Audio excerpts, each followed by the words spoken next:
Hi guys, welcome back to my YouTube channel, and for today's video guys is about orchids. Ayan yung orchids ko guys, oh. Ayan. First time ko guys magkaroon ng orchids na namumulaklak siya for the second time around. Ayan, at saka hindi lang iisa yung ano niya, kundi dalawang sanga ng ano yan guys, ng bulaklak. Ayan. Nag-start itong bumuka yung bulaklak niya is November. Ayan, tapos ngayon guys, January na. Ayan, super fresh pa rin siya at saka wala pang nalaglag na bulaklak. Ayan. Tsaka meron din dito guys, oh. Maliit lang yan siya, maliit lang na puno at ano lang yata, lilima lang yung dahon niya. Ayan, oh. Tapos di ba, namulaklak. Oh. Gusto nyo bang malaman kung ano yung sikreto?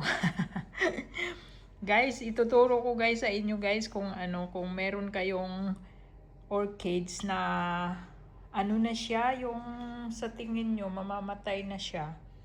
Guys, anuhan nyo guys kung tiyak umiinom naman kayo ng kape, 'di ba? Pero yung wag yung kape na may gatas or di kaya cream. Purong kape guys. Yun yung walang asukal din. Ayan. Yun yung ipangdilig nyo guys sa sa orchids nyo. Ito siya. Ito yung orchids na to. Na to? Malapit na tong mamatay talaga. Gusto ko na ngang itapon eh. Tapos yun na may napanood ako na nangulubot na nga yung dahon ng orchids guys. Tapos inalagaan talaga niyang diligan ng kape. Ayan, guess what? Ayan oh, nagkikikintab na yung dahon niya. Itatapon ko na nga sana yan. Kasi yung dahon niya nangulubot na rin. At saka yan, nakita nyo guys yung dahon. Napaka-effective talaga guys yung yung kape. Ayan, yung kape nyo, haluan nyo ng tubig, tapos yun yung ipangdilig nyo dyan. Ayan, po diba? Oh, may bulaklak din siya.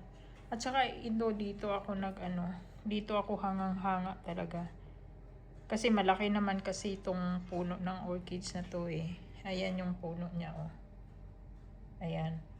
Tapos, ngayon lang, dati hindi nabubuhay yung guys.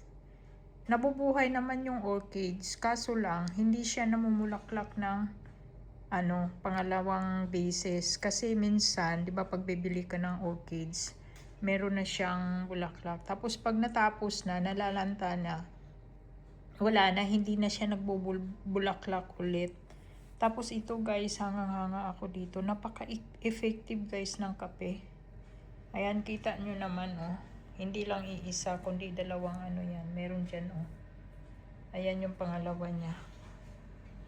Hindi lang gaanong, siguro yung bulaklak niya is 1, 2, 3, 4, 5. 5 lang yung bulaklak dyan sa maliit lang naman kasi. Pero ito talaga guys, oh. O, diba? Ang dami. Yan. Daming-dami. Tuwang-tuwa ako nito guys. Kaya isi-share ko sa inyo kung paano ko pinapabulaklak yung orchids. At saka guess what? Magiging healthy yung dahon niya guys. Ayan oh. Dati nangulubot na yan. Tapos simula talaga. Dinidiligan ko lang siya ng ng kape. Ayan na yung dahon niya. O diba nagkikikintab? O ayan din oh. Kintab. Kintab guys. Ayan. O diba, try nyo guys kung para magbulaklak din ulit yung yung mga orchids nyo. Ayan. Yung ipandilig nyo lang guys yung kape. Ayan. Ayan po, ang ganda-ganda. Maraming salamat sa panunod. Bye-bye.